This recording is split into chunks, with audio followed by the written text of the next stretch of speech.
Convido a igreja para ficar em pé e vamos ler a palavra do Senhor.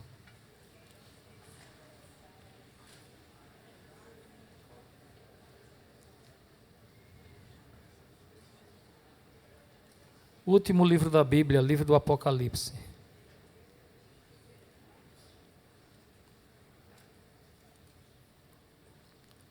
Livro do Apocalipse, primeiro capítulo, versículos 9 a 18. Livro do Apocalipse, capítulo 1, versículos 9 ao 18.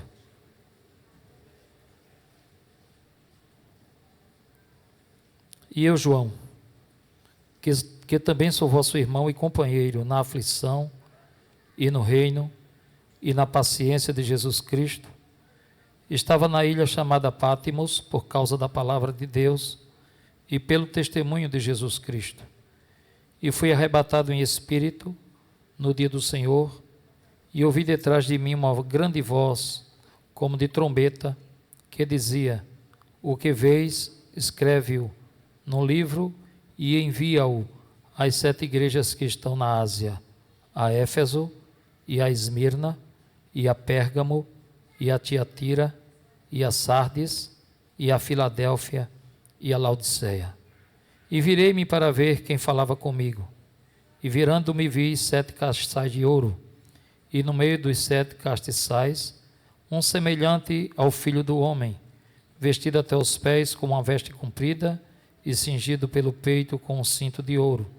E a sua cabeça e cabelos eram como brancos como a lã branca, como a neve, e os olhos como chama de fogo, e os seus pés semelhantes a latão reluzente, como se tivesse sido refinado numa fornalha, e a sua voz como a voz de muitas águas.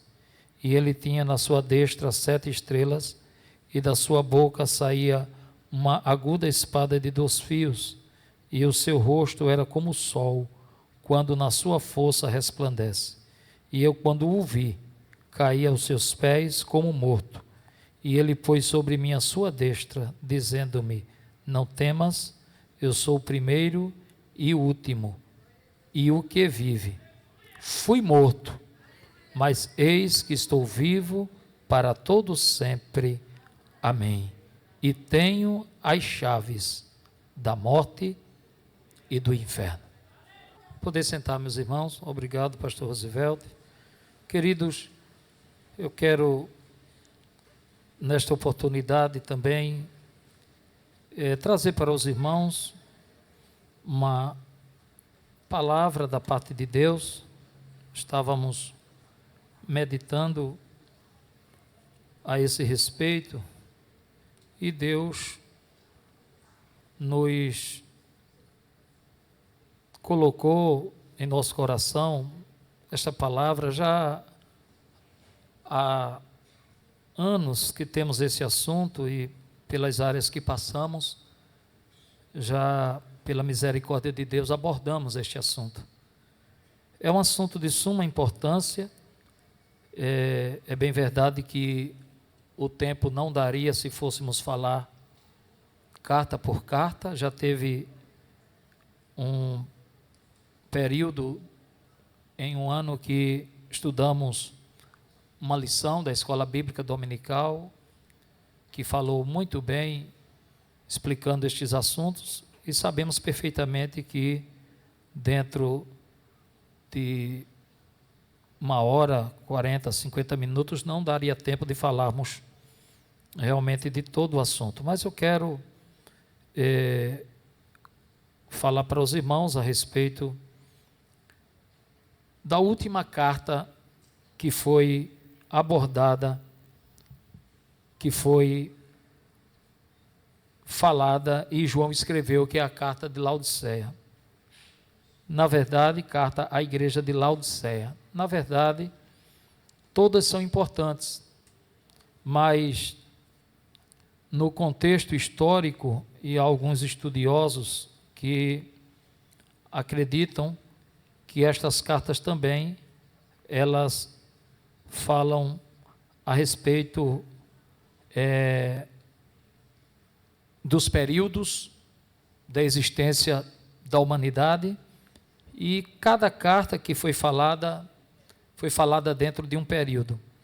E alguns estudiosos acreditam que a carta que foi escrita à igreja de Laodiceia seja o período que a igreja está vivendo. E nós entendemos perfeitamente que a igreja está num momento realmente de mornidão espiritual. Quando eu falo da igreja, eu não falo da igreja local. Estamos falando da igreja num sentido universal. E todos nós sabemos que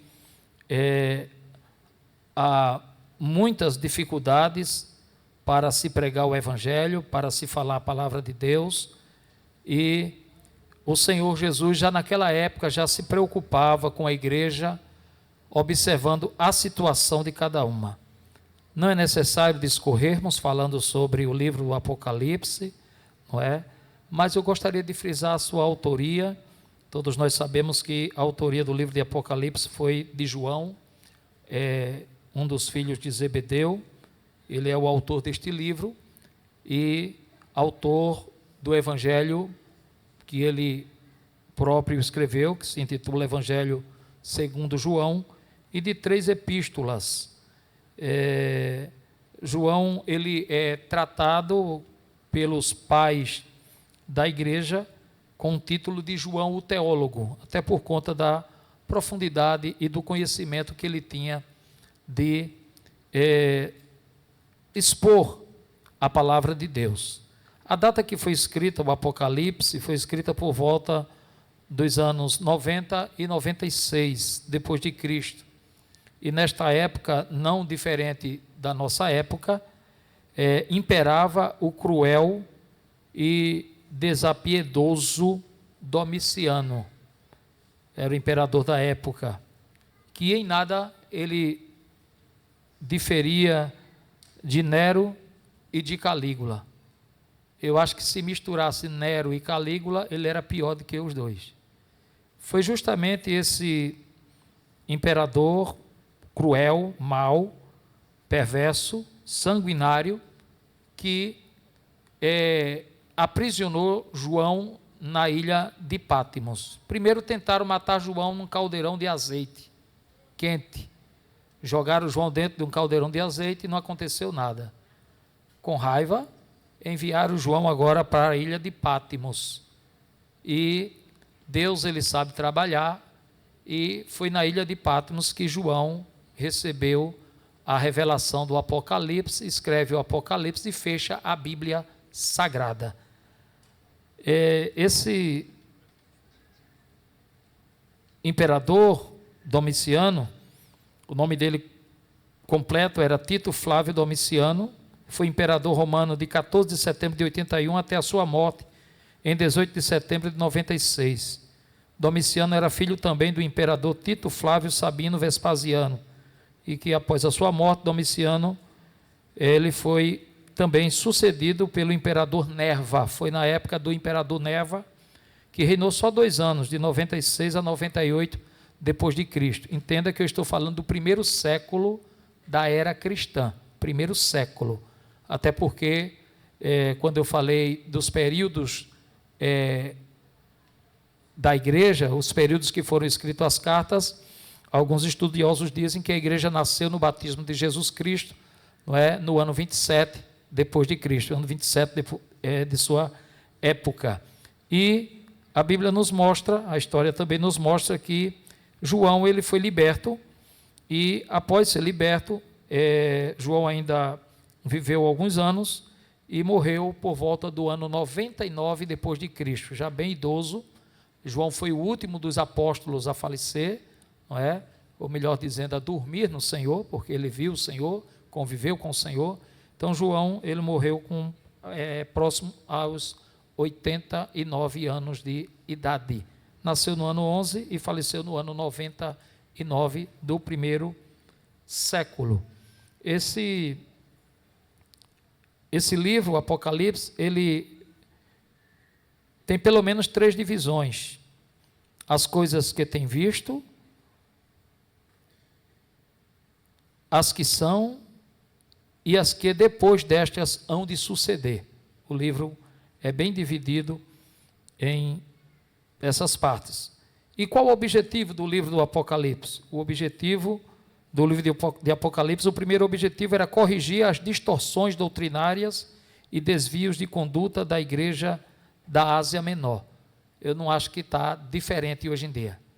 Então, o livro, ele vem no momento certo para as nossas vidas. O segundo objetivo era consolar os santos que eram impiedosa e duramente perseguidos pelas autoridades romanas. Eu acho que também não está diferente nos dias atuais. Terceiro objetivo, mostrar aos santos que haveria de acontecer nos últimos dias. Mostrar aos santos o que haveria de acontecer nos últimos dias. E quarto objetivo, alertar-nos quanto à brevidade e urgência da vinda do Senhor Jesus. Quase não se prega mais neste assunto, que Jesus está voltando. Parece que não dá muito ibope, mas Jesus está voltando. Apocalipse nos alerta a isto. Jesus está voltando. E nós separamos aqui algo para trazermos para a igreja, não é? Que, diferente de Isaías, que viu o Senhor, ele desfigurado, João, o apóstolo, ele viu Jesus glorificado, totalmente diferente do que Isaías viu. Isaías viu um Jesus, ele sem parecer, sem formosura, e a Bíblia diz que olhávamos nós para ele e nenhuma beleza víamos para que o desejássemos. E, ao contrário, João, ele viu Jesus e o Senhor apresentou-se ao apóstolo triunfante, poderoso e ressurreto. Ao ponto de João, quando vê Jesus, ele cai como morto. Ele caiu como morto, porque ele se espantou. Porque João tinha visto Jesus no início. E agora João viu Jesus glorificado. Então a alegria foi tamanha que João não suportou. E diz a Bíblia que ele caiu como morto aos seus pés. E o Senhor olha para ele e diz: João, não temas, eu sou o primeiro e o último, o que vive. Fui morto, mas eis que estou vivo para todo sempre. Amém. E tem uma coisa, João, eu tenho as chaves da morte e do inferno. Eu tenho as chaves da morte e do inferno. O controle está na minha mão. Bendito seja o nome santo do Senhor. E a Bíblia nos diz que nenhum mal te susterá, nem praga alguma chegará à tua tenda. Por quê? Porque 1000 cairão ao teu lado, 10.000 à tua direita, mas tu não serás atingido. Agora tem um segredo: tem que estar abrigado à sombra do esconderijo do Altíssimo. Tem que estar aqui dentro. Lá fora não tem proteção, só tem proteção dentro da arca. Lá fora não tem proteção. Proteção está aqui. Falado essa pouca introdução do assunto, que era muita coisa, eu resumi bem rápido. Vamos falar um pouco a respeito das cartas às 7 igrejas. Nas 7 cartas às igrejas da Ásia, João, o apóstolo, orientado por Jesus, descrevia as igrejas na terra. Cada igreja, ou cada carta, continha a totalidade do Apocalipse e um recado breve. Isso dá a entender que João, quando escreve a primeira carta, acredito que ele teve tempo suficiente para copiar a carta para as 7 igrejas, e ele distribui, não é? E além de ser cartas específicas sobre igrejas realmente existentes nos dias de João, essas cartas também são aplicáveis atualmente. Combina para cada um de nós, individualmente, se reconhecermos nossas falhas e endireitarmos a nossa situação diante dele, diante do Senhor. Qual era o caráter espiritual de cada carta? Observem bem, duas cartas, ou duas igrejas, na época de João, eram muito boas, Esmirna e Filadélfia.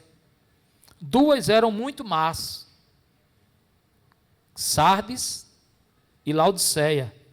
Três eram parcialmente boas e parcialmente mais, meio a meio, 50%. Eram Éfeso, Pérgamo e Tiatira. As duas igrejas que eram consideradas boas, se podemos fazer essa colocação, Esmirna e Filadélfia, eram compostas das classes mais humildes do povo, o povo menos elitizado, e sofriam perseguições. Já as duas igrejas consideradas más, Sardes e Laodiceia, pareciam abrigar as classes dominantes, a classe com mais recursos, sendo nominalmente cristãs, mas pagãs quanto ao estilo de vida. Será que hoje temos igrejas assim? Nominalmente cristãs, porém a vida está deixando a desejar.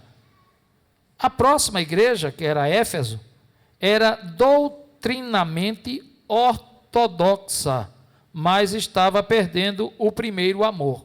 O que é ortodoxia? É aquilo que se segue fielmente um princípio ou norma ou uma doutrina.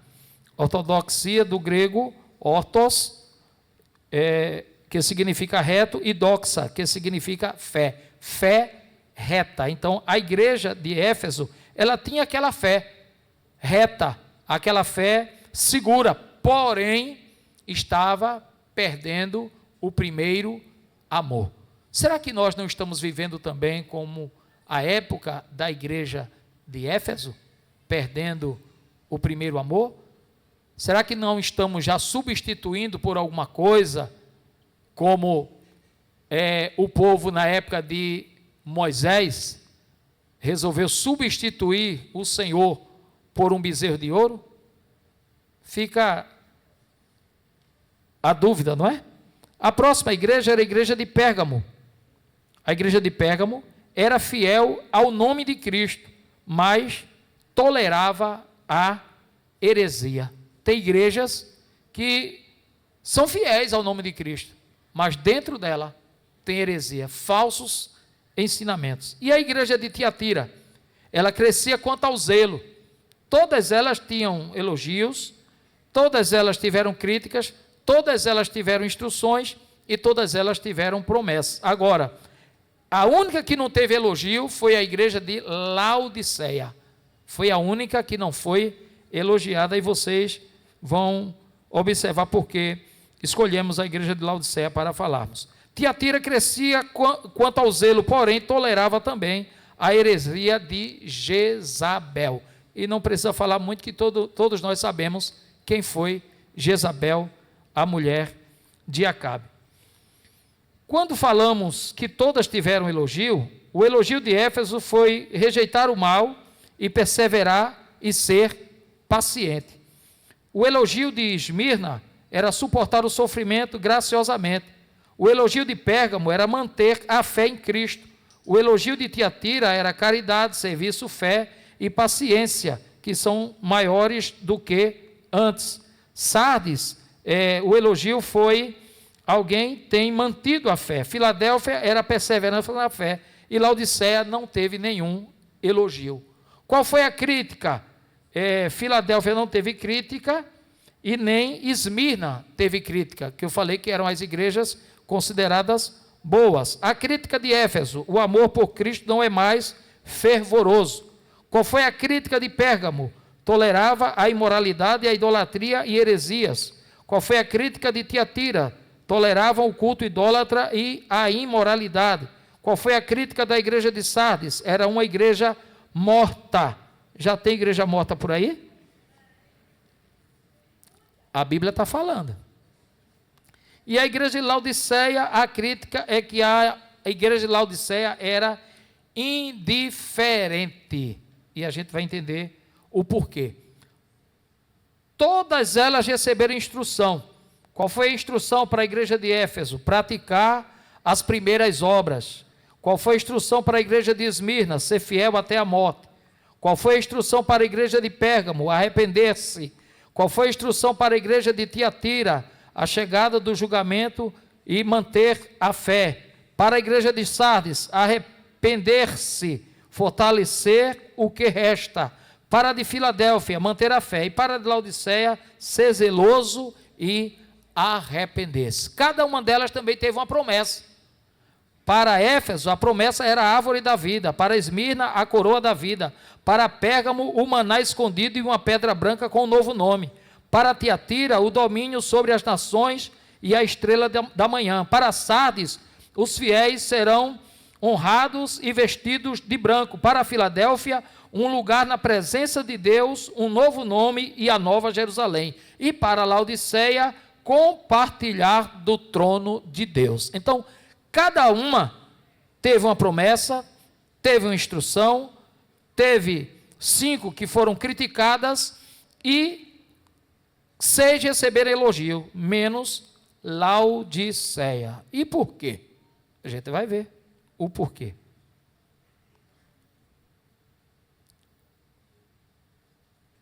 A cidade de Laodiceia era uma cidade sobre o rio Lico. Entenda que eu estou falando do primeiro século. Essas cidades não existem mais, só ruínas. Era famosa pelos amplos muros e, como Roma, edificada sobre 7 montes. Parece que o apóstolo Paulo se esforçou para introduzir o evangelho em Laodiceia, de onde escreveu uma epístola acerca da qual se refere em Colossenses 4:16. Os irmãos só marcam porque não vai dar para a gente ler, porque eu só tenho 15 minutos agora. E eu não saí da introdução do assunto.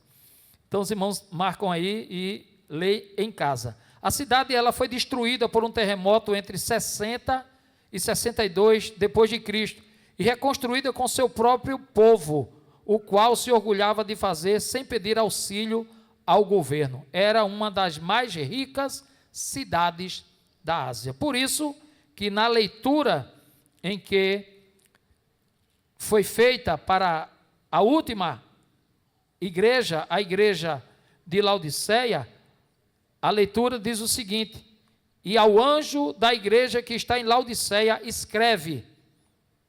Eu vou falar apenas de Laodiceia, as outras, como eu disse aos irmãos, impossível dar tempo.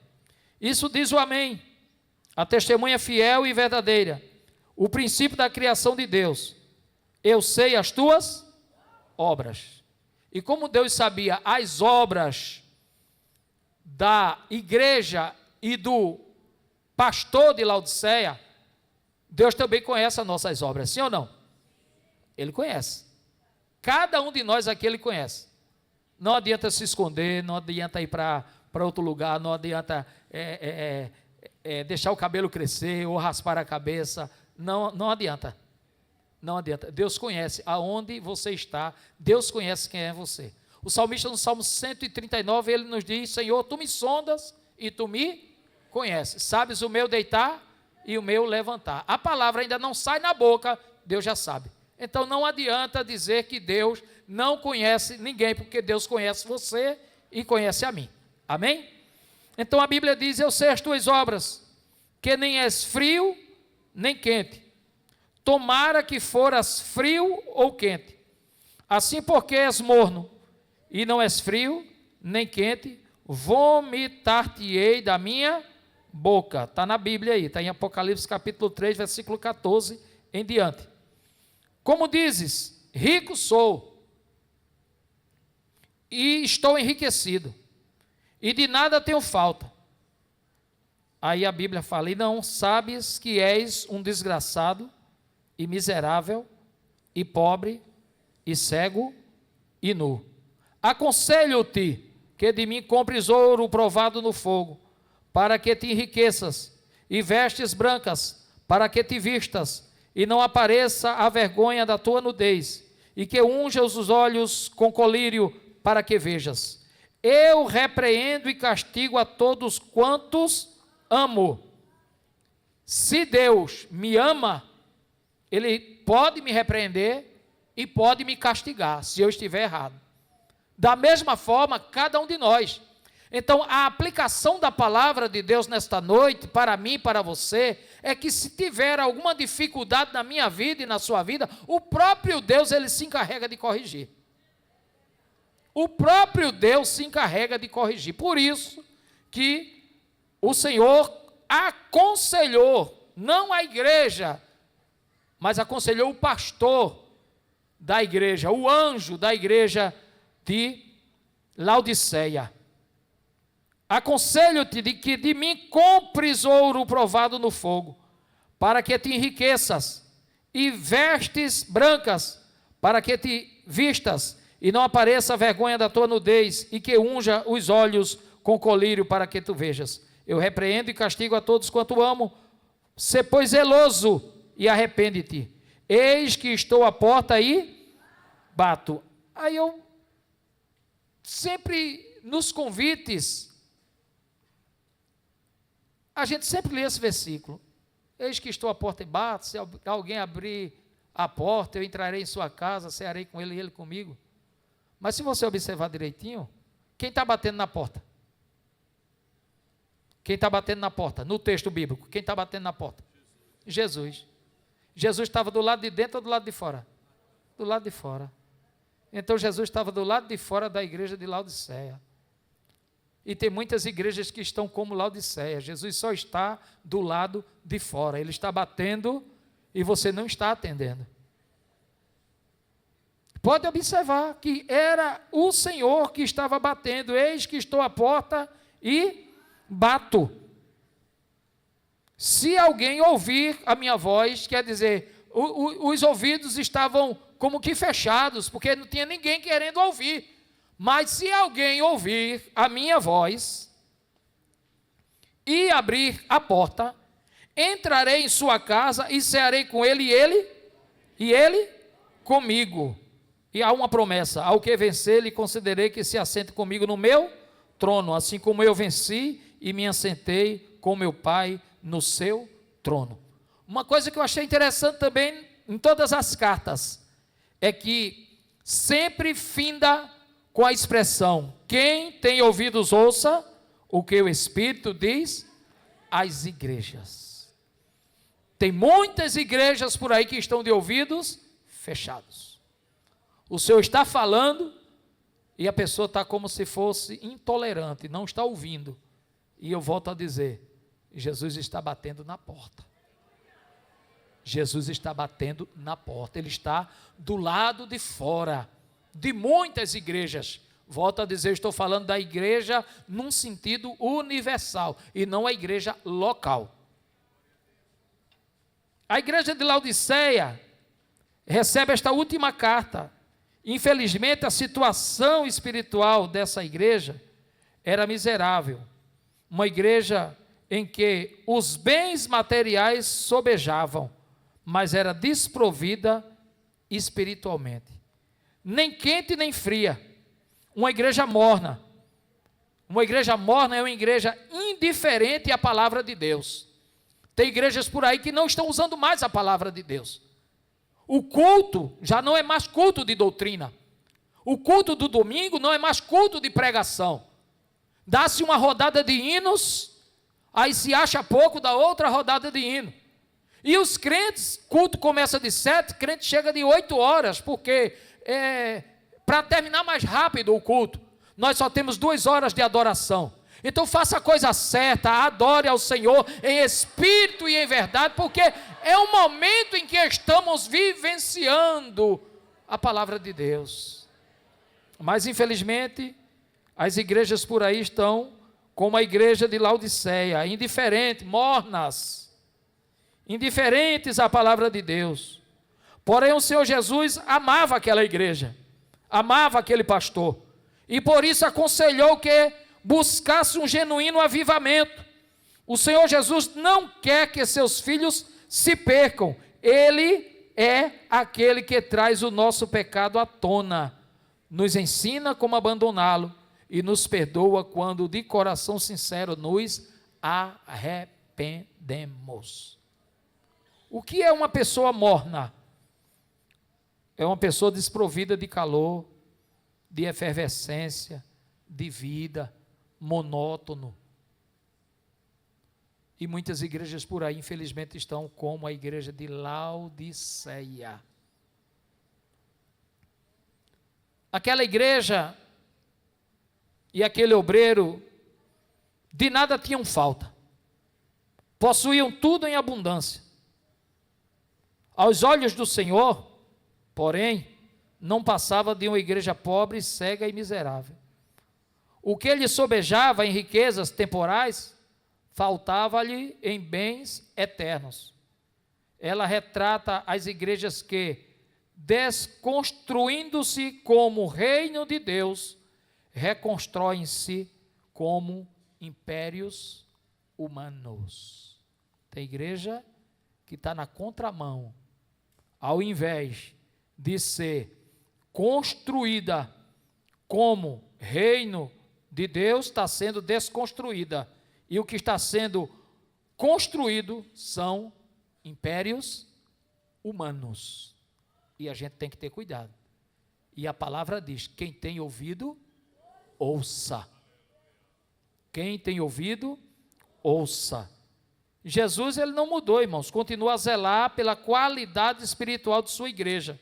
Ele requer que sejamos fervorosos no espírito, porque não haverá de aturar crentes mornos e indiferentes. Você já tentou tomar um copo de água morna? Quem já tomou aqui um copo de água morna? Causa o quê? Ânsia de vômito. Não tem problema que a gente fale não, que está no texto. Era como Deus se sentia com a igreja de Laodiceia. Era como Deus se sentia. És morno, és morna. Oxalá que fosse quente ou frio. Frio procuraria com certeza se aquecer espiritualmente. E quente acenderia ainda mais a chama do evangelho para pregar a palavra de Deus. Era o que Jesus Cristo estava querendo falar. Jesus é identificado nesta carta como a testemunha fiel e verdadeira. Por quê? Porque Laodiceia vivia de mentiras e de aparência. Tem igrejas, no sentido universal, que estão vivendo de mentiras e de aparências. Mentiras e aparências. Era a qualidade, uma das qualidades da igreja de Laodiceia. Jesus não teve outra alternativa senão a de apresentar-se ao seu pastor. Ele não se apresentou à igreja, não. Ele se apresentou ao pastor da igreja. No texto está lá, os 7 castiçais de ouro e as 7 estrelas. As 7 estrelas, o texto próprio diz, são os pastores. São os anjos, chamados de anjo da igreja. Hoje, mas não, hoje não é, a gente quase não usa essa expressão, mas eu fui de um tempo, tem muita gente aqui que foi do tempo, que a gente considerava o pastor como o anjo da igreja. E aqui foi orado, aqui nesse instante, pelo companheiro pastor Osivelto, chamando de anjo da igreja. Os mais antigos ainda usam essa expressão, anjo da igreja. Mas hoje a coisa mudou. Hoje tem criança, adolescente, chamando a gente de tu. Oi, você. E está dentro do assunto. Se formos olhar direitinho, está dentro do assunto. Jesus Cristo se apresenta ao seu pastor como uma testemunha fiel e verdadeira. E conclui-se, pois, que a igreja de Cristo tem a obrigação de sustentar a verdade evangélica neste século maligno e mentiroso. Ou a gente sustenta a verdade, ou daqui a alguns anos a gente não vai ter essa quantidade de pessoas aqui, não. A gente não vai ter as quantidades de pessoas que temos nas congregações que dirigimos, não. Por quê? Porque o povo a cada dia está esfriando. As igrejas a cada dia estão esfriando espiritualmente. Estão trocando tudo, deixando Deus por tudo. Tudo, qualquer coisa. Ah, hoje eu não vou não. Ah, hoje eu não vou não. Eu estou assim, eu não vou não. Eu não vou não. E começa a frieza espiritual. E Jesus está nos alertando com essa breve palavra. É momento, meus irmãos, de nós nos erguermos, nós nos levantarmos como voz profética de Deus. É tempo. Bendito seja Deus. O Senhor também se apresenta como o princípio da criação de Deus. O anjo da igreja em Laodiceia, ignorando a suficiência divina, extravasa-se em presunções. E qual foi a presunção dele? Rico sou, e estou enriquecido, e de nada tenho falta. E tinha falta. Era rico, materialmente falando, mas pobre de espírito. E tem, infelizmente, pessoas no nosso meio dessa maneira, não é? Se extravasando de presunções. Sou rico, estou enriquecido e de nada tenho falta.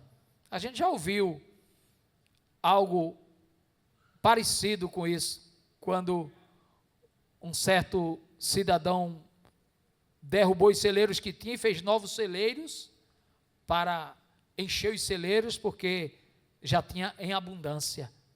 E Jesus chama de louco e diz: se hoje pedirem a tua alma. É para a gente meditar, é para a gente observar. A igreja rica, meus irmãos, não é aquela que tem ouro e prata, mas aquela que ainda pode declarar no poder do Espírito Santo: em nome de Jesus Cristo, o Nazareno, levanta-te e anda. O que é que adianta a gente ter posses e a gente não poder orar mais por uma pessoa e Jesus não curar? O que é que adianta? Mornidão espiritual. E qual era a situação espiritual da igreja de Laodiceia?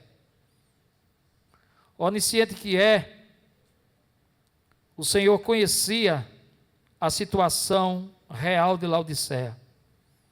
Esta igreja que vivia em uma vida de aparências e mentiras é desmascarada pela testemunha fiel e verdadeira.